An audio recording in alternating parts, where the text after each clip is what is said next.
Hello friends, welcome to our education class YouTube time आलोचना करवा plus two second year arts अथवा युक्त द्वितीय वर्ष कला पिला सब्जेक्ट एजुकेशन वा शिक्षार आपण मानकर सीएचएससी बोर्ड एग्जाम 2024 आसवा किसी सिलेक्शन 2 मार्क बा 3 मार्क विशिष्ट प्रश्न उत्तर तेणुक भिडियोटी कौन जगह स्किप न करी आरंभ शेष पर्यंत देखु। तो डे नक चलतु आज भिडियो स्टार्ट करवा। संक्षेप उत्तर लेख। प्रश्न नंबर 1 रही देखो अपचय और आबद्धतार निराकरण पंथा कौन। अपचय और आबद्धतार निराकरण पंथा कौन। उत्तर लिखिए अपचय और आबद्धतार निराकरण पंथा गुड़िक है। प्रथम पॉइंट हूँ परिवार आर्थिक मानर उन्नति आने उचित। द्वितीय रोचे पौड़ शिक्षा केन्द्र मान स्थापन करने उचित। तृतीय रोचे मध्याह्न भोजन स्वास्थ्य सेवा मागणा बही खाता और पोशाक जोगाण करा दरकार। चतुर्थ होउछि दुर्गम अंचल रे सरकार तरफ विद्यालय मान। तापर रही पंचम पार्ट रे वास्तव जीवन सहित संपर्क थिया पाठ्यक्रम प्रचलन करने उचित।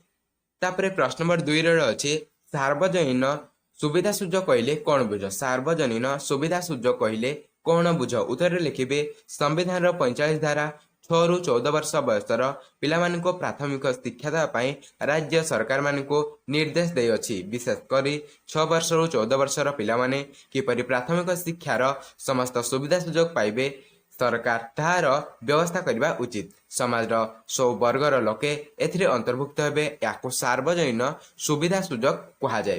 तो संविधान आम संविधान 45 धारा 6 ରୁ 14 वर्षर बयसर पिलामाननको प्राथमिक शिक्षा देवाई राज्य सरकार मानको निर्देश देछि। विशेषकर 6 वर्ष ରୁ 14 वर्षर पिलामाने किपरि प्राथमिक शिक्षार समस्त सुविधा सुजोग पाई पारिबे सरकार तार व्यवस्था करने उचित। समाज सब वर्गर लोक माने एथिरे अंतर्भुक्त हेबे। याकु सार्वजनीन सुविधा सुजोग बोली कहुए। एतिक लिखिदेले आपण माने 3 मार्क पाइबे। तापर प्रश्न नंबर 3 रे रही प्राथमिक शिक्षार सार्वजनीकरण रे देखा जाउथबा दुईटी प्रतिबंधक लेख। उत्तर प्रथम प्रतिबंधक होउचे अभिभावकंकर निरक्षरता। द्वितीय प्रतिबंधक होउचे जन सचेतनतार अभाव। तापर रही प्रश्न नंबर 4 रे रही भारतीय संविधान 45 धारा रे कौन उल्लेख कराई। भारतीय संविधान 45 धारा रे कौन उल्लेख कराई। उत्तर लिखिए भारतीय संविधान 45 धारा रे उल्लेख कराई जे 1960 मसीहा सुधा 14 वर्ष पर्यंत समस्त बालक एवं बालिका मानक बाध्यतामूलक प्राथमिक शिक्षा दिज्व। निरक्षरता लोप यार प्रधान उद्देश्य अटे। तो भारतीय संविधान 45 धारा मुख्य उद्देश्य होची निरक्षरतार लोप। तापर प्रश्न नंबर 5 रे रही देखो डीपीईपी योजनार मुख्य उद्देश्य कौन। डीपीईपी योजनार मुख्य उद्देश्य कौन। उत्तर लिखिए यही डीपीईपी योजनार मुख्य उद्देश्य देशर समस्त पिलांको प्राथमिक शिक्षार सुविधा सुजोग प्रदान करने अनुन्नत श्रेणीर छात्र छात्री मानक विशेष सुविधा देवा विद्यालय प्रतिष्ठा करवा। एगुड़िक सब हूँ डीपीईपी योजनार मुख्य उद्देश्य। तापर रही प्रश्न नंबर 6 रे अच्छी कलापट्टा अभियान मुख्य उद्देश्य कौन। कलापट्टा अभियान मुख्य उद्देश्य कौन। उत्तर लिखिए कलापट्टा अभियान कार्यक्रम मुख्य उद्देश्य प्राथमिक शिक्षार गुणात्मक एवं परिमाणात्मक विकास घटाइबा। यही योजना माध्यम प्रत्येक शिशुर घर ठारू 1 किमी व्यासार्ध मध्य प्राथमिक विद्यालय स्थापन। प्राथमिक विद्यालय गुड़िक अंतत पक्षे 2टी श्रेणीगृह जड़े शिक्षक परिवर्ते 2 जन शिक्षक व्यवस्था विद्यालय रे पाइखाना परिश्रागार खेल सरंजाम शिक्षा सहायक उपकरण इत्यादि जगाई देवार व्यवस्था करा जायछि। एही सब कलापट्टा अभियान मुख्य उद्देश्य। तापर रही प्रश्न नंबर 7 रे रही जातीय शिक्षा व्यवस्था कहले कौन बुझ। जातीय शिक्षा व्यवस्था कहले कौन बुझ। उत्तर लिखिए जातीय शिक्षा व्यवस्था कहले निर्दिष्ट स्तर पर्यंत समस्त शिक्षार्थी मानक समान सुविधा सुजोग जरिया शिक्षा प्रदान व्यवस्था को बुझाई थाए। तेणु प्रथमे 10 वर्ष शिक्षा मध्य 5 वर्ष प्राथमिक 3 वर्ष उच्च प्राथमिक और 2 वर्ष निम्न माध्यमिक शिक्षा अंतर्भुक्त करा जायछि। तापर प्रश्न नंबर 8 रे अछि प्राथमिक शिक्षार पाठ्यक्रम कौन। प्राथमिक शिक्षार पाठ्यक्रम कौन। उत्तर लिखिए प्राथमिक शिक्षार पाठ्यक्रमटी धर्म निरपेक्ष नीति उपरे आधारित अटे। भारतीय संग्रामर इतिहास ସାମ୍ବିଧାନିକ କର୍ତ୍ତବ୍ୟ, ଜାତୀୟ ଐକ୍ୟ ପ୍ରତିଷ୍ଠା ନିମନ୍ତେ ଆବଶ୍ୟକୀୟ ବିଷୟବସ୍ତୁ, ନାରୀ ଓ ପୁରୁଷ ମଧ୍ୟରେ ସମାନତା, ପରିବେଶ ସୁରକ୍ଷା ଇତ୍ୟାଦି ବିଷୟବସ୍ତୁ ପାଠ୍ୟକ୍ରମରେ ଅନ୍ତର୍ଭୁକ୍ତ କରାଯାଇଅଛି। ତାପରେ ରହିଛି ପ୍ରଶ୍ନ ନମ୍ବର 9ରେ ପ୍ରାଥମିକ ଶିକ୍ଷାର ସାର୍ବଜନୀକରଣ ପାଇଁ ବିଭିନ୍ନ ସ୍ତରଗୁଡ଼ିକ ନାମ ଲେଖ। ପ୍ରାଥମିକ ଶିକ୍ଷାର ସାର୍ବଜନୀକରଣ ପାଇଁ ବିଭିନ୍ନ ସ୍ତରଗୁଡ଼ିକର ନାମ ଲେଖ। ଉତ୍ତରରେ ଲେଖିବେ ପ୍ରାଥମିକ ଶିକ୍ଷାକୁ ସାର୍ବଜନୀକରଣ କରିବା ପାଇଁ 5ଟି ସ୍ତରରେ ବିଭକ୍ତ କରାଯାଇଛି। ସେଗୁଡ଼ିକ ହେଲା ପ୍ରଥମ ସ୍ତର ହେଉଛି ସାର୍ବଜନୀନ ସୁବିଧା ସୁଯୋଗ, ଦ୍ୱିତୀୟ ସ୍ତର ହେଉଛି ସାର୍ବଜନୀନ ପଞ୍ଜୀକରଣ, ତୃତୀୟ ସ୍ତର ହେଉଛି ସାର୍ବଜନୀନ ଧାରଣା ବା ଅଟକ, ତାପରେ ଚତୁର୍ଥ ସ୍ତର ହେଉଛି ସାର୍ବଜନୀନ ଅଂଶଗ୍ରହଣ, ପଞ୍ଚମ ସ୍ତର ହେଉଛି ସାର୍ବଜନୀନ କାର୍ଯ୍ୟ ସମ୍ପାଦନ। ତାପରେ ରହିଛି ପ୍ରଶ୍ନ ନମ୍ବର 10ରେ ରହିଛି ଦେଖନ୍ତୁ ଅପଚୟ ଓ ଆବଦ୍ଧତାର କାରଣ କ'ଣ? ଅପଚୟ ଓ ଆବଦ୍ଧତାର କାରଣ କ'ଣ? ଉତ୍ତରରେ ଲେଖିବେ ଅପଚୟ ଓ ଆବଦ୍ଧତାର କାରଣ ଗୁଡ଼ିକ ହେଲା ଆର୍ଥିକ, ସାମାଜିକ, ଶିକ୍ଷାଗତ ଇତ୍ୟାଦି ଭାରତୀୟମାନଙ୍କ ମଧ୍ୟରେ ଥିବା କୁସଂସ୍କାର, ଅସ୍ପୃଶ୍ୟତା, କୁପ୍ରଥା ଇତ୍ୟାଦି ଅପଚୟ ଓ ଆବଦ୍ଧତା ଭଳି ସମସ୍ୟା ସୃଷ୍ଟି କରିଥାଏ।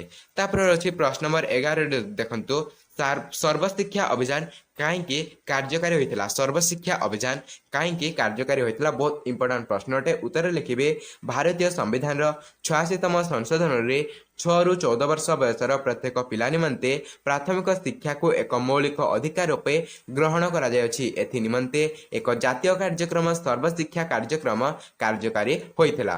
ତ ଆମ ଭାରତୀୟ ସମ୍ବିଧାନର 86ତମ ସଂଶୋଧନରେ 6ରୁ 14 ବର୍ଷର ବୟସର ପ୍ରତ୍ୟେକ ପିଲା ନିମନ୍ତେ ପ୍ରାଥମିକ ଶିକ୍ଷାକୁ ଏକ ମୌଳିକ ଅଧିକାର ରୂପେ ଗ୍ରହଣ କରାଯାଇଛି। ଏଥିପାଇଁ ଏକ ଜାତୀୟ କାର୍ଯ୍ୟକ୍ରମ ସର୍ବଶିକ୍ଷା ଅଭିଯାନ କାର୍ଯ୍ୟକାରୀ ହେଲା। ତାପରେ ରହିଛି ପ୍ରଶ୍ନ ନମ୍ବର 12ରେ ଦେଖନ୍ତୁ ସର୍ବଶିକ୍ଷା ଅଭିଯାନର ମୂଳ ଲକ୍ଷ୍ୟ କ'ଣ ଥିଲା? ସର୍ବଶିକ୍ଷା ଅଭିଯାନର ମୂଳ ଲକ୍ଷ୍ୟ କ'ଣ ଥିଲା? ଉତ୍ତରରେ ଲେଖିବେ ଏହି କାର୍ଯ୍ୟକ୍ରମର ମୂଳ ଲକ୍ଷ୍ୟ ଥିଲା 2010 ମସିହା ସୁଦ୍ଧା ସମସ୍ତ ପିଲାଙ୍କୁ ପ୍ରାଥମିକ ଶିକ୍ଷା ଯୋଗାଇ ଦେବା। 2005 ମସିହା ସୁଦ୍ଧା ପ୍ରତ୍ୟେକ ପିଲା 5 ବର୍ଷିଆ ଅର୍ଥାତ୍ 6ରୁ 11 ବର୍ଷ ମଧ୍ୟରେ ପ୍ରାଥମିକ ଶିକ୍ଷା ସମାପ୍ତି କରିବେ। 2010 ମସିହା ସୁଦ୍ଧା 8 ବର୍ଷିଆ 6ରୁ 14 ବର୍ଷ ପ୍ରାଥମିକ ଶିକ୍ଷା ସନ୍ତୋଷଜନକ ଗୁଣାତ୍ମକ ମାନ ବୃଦ୍ଧି ସହିତ ଶିକ୍ଷା ପ୍ରଦାନ ଏହି କାର୍ଯ୍ୟକ୍ରମର ମୂଳ ଲକ୍ଷ୍ୟ ରହିଥିଲା।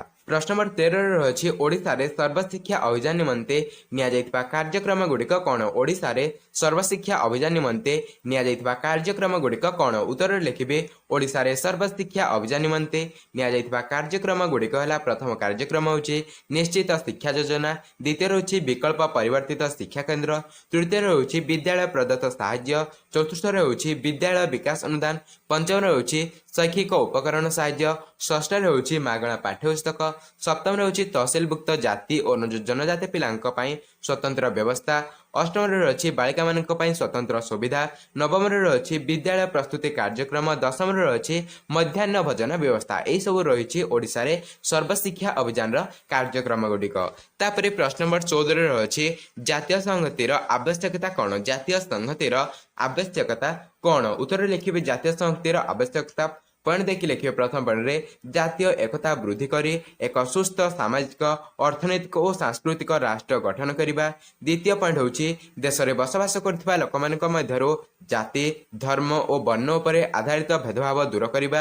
ତୃତୀୟରେ ହେଉଛି ନିଜ ଦେଶକୁ ବାହ୍ୟ ଶତ୍ରୁ ଆକ୍ରମଣରୁ ରକ୍ଷା କରିବା। ଚତୁର୍ଥରେ ହେଉଛି ଏକ ସୁସ୍ଥ, ଶାନ୍ତି ଓ ସୁଖମୟ ଜୀବନଯାପନ ପ୍ରଣାଳୀରେ ସହାୟକ ହେବା। ଏବଂ ପଞ୍ଚମରେ ହେଉଛି ଜାତୀୟ ସଂସ୍କୃତି, ଭାଷା ଓ ସାହିତ୍ୟର ଉନ୍ନତି ସାଧନ କରିବା। ଏସବୁ ରହିଛି ଜାତୀୟ ସଂହତିର ଆବଶ୍ୟକତା।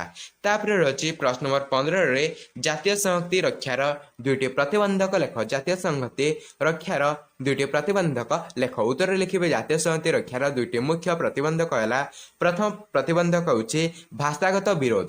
ଭାଷାଗତ ବିରୋଧ ଭାରତରେ ବିଭିନ୍ନ ଭାଷାଭାଷୀ ଲୋକ ବସବାସ କରୁଥିବାରୁ ବେଳେବେଳେ ଦେଶର ସଂହତି ପ୍ରତି ଅସୁବିଧା ସୃଷ୍ଟି ହୋଇଥାଏ।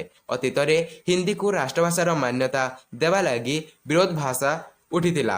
ତାପରେ ରହିଛି ଦ୍ୱିତୀୟ ପଏଣ୍ଟ ହେଉଛି ଧର୍ମଗତ ପାର୍ଥକ୍ୟ ବା ଧର୍ମାନ୍ଧତା। ଭାରତ ବିଭିନ୍ନ ଧର୍ମର ଲୋକଙ୍କୁ ସମଭାବରେ ଆଶ୍ରୟ ଦେଇଥିଲେ ମଧ୍ୟ ବେଳେବେଳେ ଉଚ୍ଚ ଧାର୍ମିକ ମନୋଭାବ ବା ଧର୍ମଗତ ମତ ପାର୍ଥକ୍ୟ ଯୋଗୁଁ ଦେଶକୁ ବହୁ ମୂଲ୍ୟ ଦେବାକୁ ପଡ଼ିଥାଏ। ତେଣୁ ଏହାଦ୍ୱାରା ଜାତୀୟ ସଂହତି ବହୁ ମାତ୍ରାରେ ବାଧାପ୍ରାପ୍ତ ହୋଇଥାଏ। ତ ଏହା ଥିଲା କିଛି 15ଟି ସିଲେକ୍ସନ୍ 3 ମାର୍କ ବିଶିଷ୍ଟ ପ୍ରଶ୍ନ ଉତ୍ତର। ତ ଆମେ ନେକ୍ସଟ ଭିଡ଼ିଓରେ ପ୍ରଶ୍ନ ନମ୍ବର 16 ଠାରୁ ଆଲୋଚନା କରିବା। तेणुक भिडियो नोटिफिकेशन पाई चैनल को प्रथम रही सब्सक्राइब कर ऑल नोटिफिकेशन बेल को ऑन कर था। भिडियो यदि भल लगा हृदय लाइक देवे और सांगसाथी मान अधिक अधिक मात्रा रे शेयर करेंगे। तो देखा आउ एक नूतन भिडियो से पर्यंत जय जगन्नाथ।